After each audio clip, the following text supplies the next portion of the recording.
Yes, what gives you the construction contracts? Just go tell everyone what good job creators are, and the Sûreté de Québec. Go, allons-y! Hello, not Manly here. Welcome back to part 4 of the JNSQ space race. Here we're trying to get our high orbit craft. This is going to satisfy our returning a uncrewed craft from orbit. We're also going to try to get some high space science with those materials bays.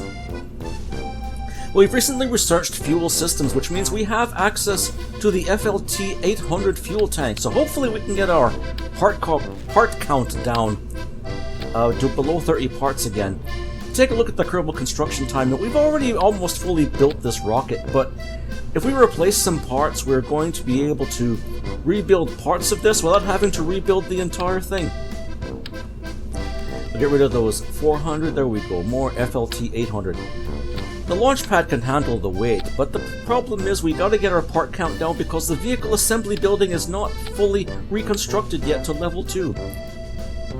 Putting the thuds back, we go from 25 to 27 parts, there we go. Now we got the problem of trying to get the center of mass in this thing below.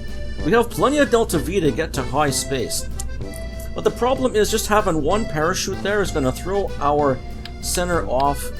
So I tried taking the radial chute off and putting a regular chute on top. The problem is, when I go to check the center of mass of the return re-entry craft, look at that.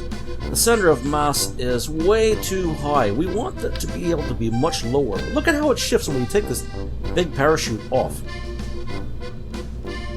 And not even putting the smaller parachute isn't going to help either, because look at this. We're going to take that and leave it aside. We'll go get the small parachute, and it's just as heavy. Look at that. We end up putting the radial chutes back on. And after finishing up the adjustments to that rocket, we roll it out to the launch pad. It's going to take an hour and a half to get out there, and there we go. My original plan was to try to get 2 samples from low space and 2 from high space. That's what those experiment storage units are doing aboard that craft, but the problem is, once we get this thing on its way, we don't seem to have the control that we're supposed to have. I mean, yeah, solid rocket boosters, no gimbal, hardly any control, no reaction wheels. And well, you can see it right here, we're already beginning to lose control. So much for that. So I try again, this time add in the thuds to that mix to see if we can get some gimbaling going on there. Although that helps a little, I don't want to use up too much liquid fuel trying to control this craft, and well, that happened. I end up scaling back my efforts somewhat, bringing this rocket back for some adjustments. Fortunately, we can still load back to the launch pad, and then we can just recall our craft and try again. This time I replaced 2 of the materials bays with fins, and I got much better control over this craft.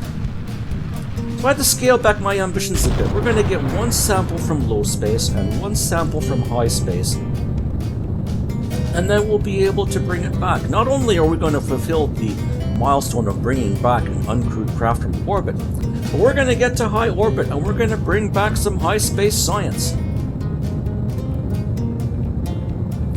Those thuds are still serving us well until we can research the Reliant and the Swivel liquid fuel engines.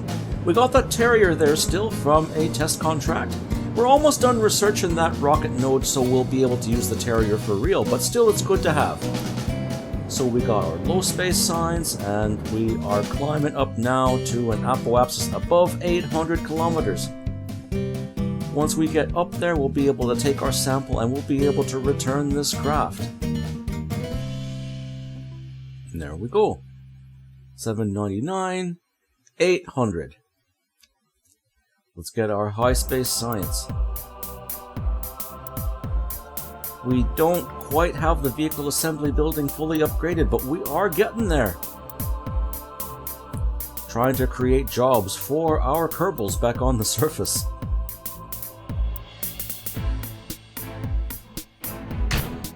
We ended up using some of our remaining fuel to slower our speed a bit, so that way this re-entry isn't as harsh. I might have a heat shield on that craft, but there's no ablator on there. According to everything back at the JNSQ thread, we should be able to use a heat shield without any ablator to return safely from orbit. Well, let's see if that works. We are picking up a lot of heating though. Yeah, the heat shield is giving us warnings, but it's not overheating. That's good. We'll be able to bring our little capsule back with that high space science. Look at that gorgeous Kerbin sunrise.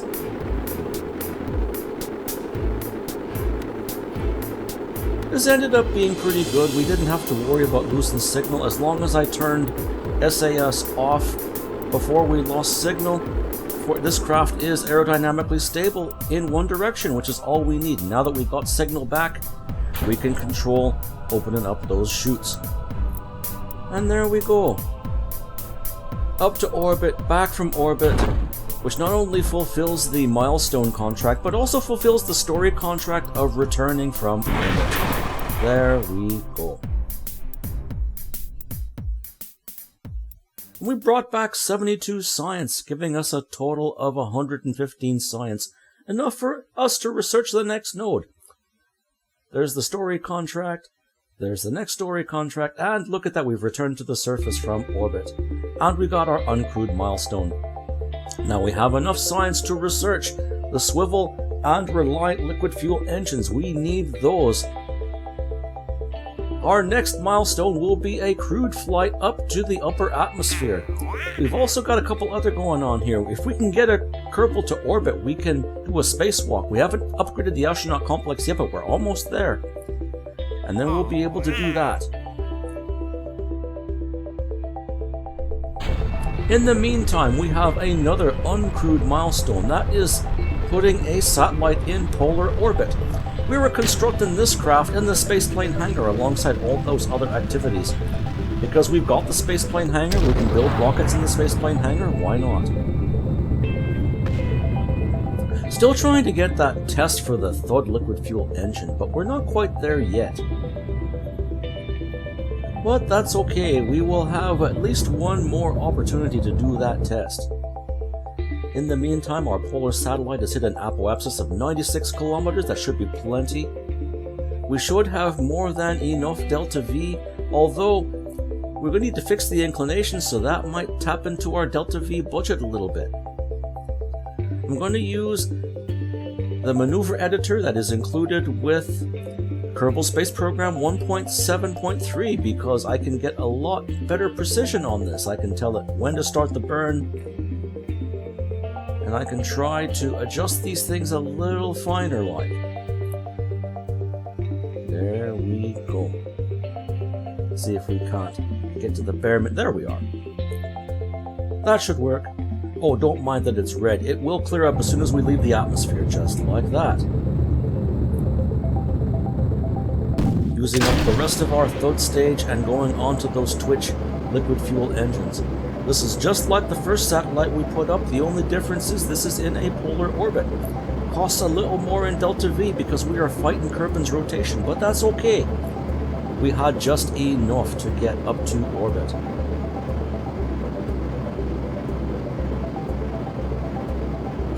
Almost. We get very, very, very, very, very close though. I decide to cut short until we get to the very top of apoapsis, and then, oh, look at that, 96, we just cleared orbit with a mere 12 meters per second left. Not bad at all. And there's our next milestone complete. In the meantime, we've got 4 new milestones, plus we have the EVA contract up there. Our next step is to launch a Kerbal to the upper atmosphere, and I try adapting our aircraft to do that. I add 2 more Juno jet engines, and I can do that without spending too much extra time because I've already built the majority of this aircraft. So then we try to send Valentine up, and who forgot to repack the chutes? Let's try this again. And now Valentina is on her way up, hopefully to the upper atmosphere, with freshly packed chutes. And look at that, there's the moon. We haven't had a proper look at that in JNSQ just yet. But we are trying to get some speed so that we can climb, and well, these Junos just don't quite cut it. I get as high as 18 kilometers before the Junos cut out. Take a look at the apoapsis there. I get to about 18.5, and that's it, before the Junos lose power and we can't do any more climbing. At least not with this. I tried going down to gain some speed, then climbing back up again to try to pick up altitude. And that just doesn't seem to cut it. The air is just too thin for these jet engines to work properly that high up.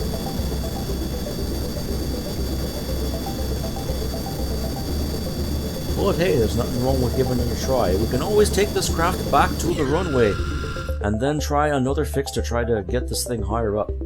So we tell Valentina, hey, come on back to the Space Center. We will try to get you fixed up. We strap on there an Astro solid rocket booster.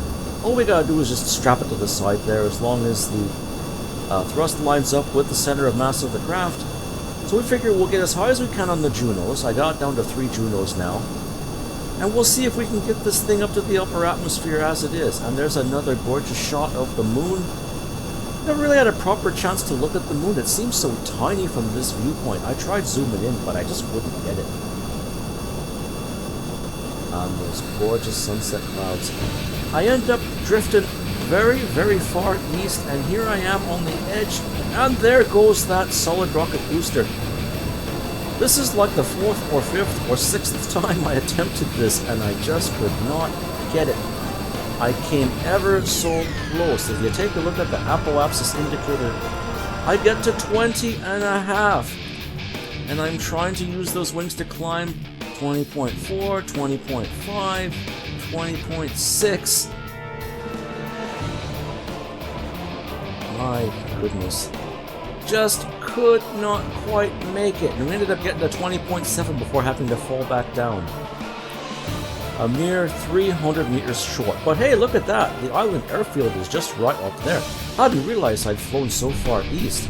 So I thought, hey, let's just check it out. We end up gliding most of the way to here. And there's Valentina Kerbin above the island airfield. This was moved considerably further east in this edition of Kerbin. And there we go. Nice and safe. We'll recover the craft from here. We also get some science bonuses for doing a quick EVA report out there. Here we go, 4 science. We'll take that. Look at that, 100% value for recovering on the island airfield. And if at first you don't succeed, well, just add more boosters. We try putting on a pair of Astro solid rocket boosters. Problem is, those things are pretty far back and they are going to mess with the center of mass of our craft. Well, let's see what happens. We'll get Valentina out there. We'll try this again. Freshly packed chutes. Come on, Val. Lift off. And there we go. I'm having to keep this thing nose down. Look at that. It is fighting to stay nose down, but it wants to climb.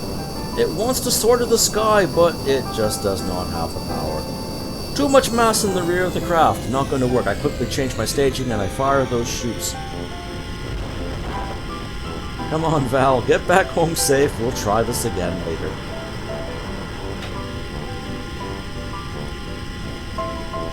That's okay. We're just going to go back to a more traditional method. We'll use proper rockets to get up to the upper atmosphere. Touchdown. Come on, Val, we'll try this again. A few hours and a lot of overspending later, we put together this little rocket to get up to the upper atmosphere. We have also got 2 materials bays aboard there because we're going to try to get some upper atmosphere science while we're there. I'm going to go nice and slow on the way up. We don't need to go to space. All we need to do is get to the upper atmosphere. Plus we got that part test for the thuds. Let's just see if we can get that. Almost. And there we go. We got that part test done. So we'll just get up a little bit higher, hopefully where it's a little more stable. We can let Val go out for a breath of fresh, thin air. I suppose, why not? Hey, we'll do a quick EVA while we're in the upper atmosphere, nothing wrong with that. Get out there in your spacesuit, Val. No? We've also got an experiment storage unit. That lower materials bay reading has already been taken and put in the storage unit. We'll send Val out quickly to go grab from that higher materials bay. There we go. Quickly board, and now we have 2 copies of that. We can now eject that stage and bring Val back to the surface on this pod. At least I hope so. Uh-oh, we didn't get any... There we go. Let's just get a quick EVA report while we're at it. Hey, more science is always good. There we go. We finally got that part test contract done for the Thuds. With any luck, that'll be the last time we use the Thuds. As good as they've been to us, it's time to get some real rocket engines. And speaking of the Thuds, there they go, off to a fiery grave, making yet another small crater just outside the Space Center. I'm waiting for... There we go. I was waiting for the speed to slow down a bit before deploying those chutes. Kaboom! Bit of a quick stop for Val, but that's okay. She's a pilot. She is trained to deal with high G forces. Touchdown! And since the astronaut complex is now upgraded to level 2, we can get her out and we can plant a flag quickly. We'll get some funds for planting our first flag at home. And hey, why not get a little bit of recognition while we're at it? There you go, Val. Plant our first flag. And... What are you planting, Val? The flag just exploded. I can't even control her anymore. She don't want to move. It's like, okay, this flag just blew up in my face. I want nothing to do with this. Okay, let's try again from the Space Center. Okay, looks like we can recover her from here. Come on, Val, come get some rest. There you go. And we'll bring back that pod and bring back the science we brought back. Hey, 42 science. Not quite enough for another node, but we're getting there. Having completed our sending Kerbals to an upper atmosphere place, we have completed our next milestone and our next step of putting a Kerbal into orbit. There we go. Cross the command line and first orbit. But we'll see that in a future episode. Until then, I'm not Manly. Fly safe.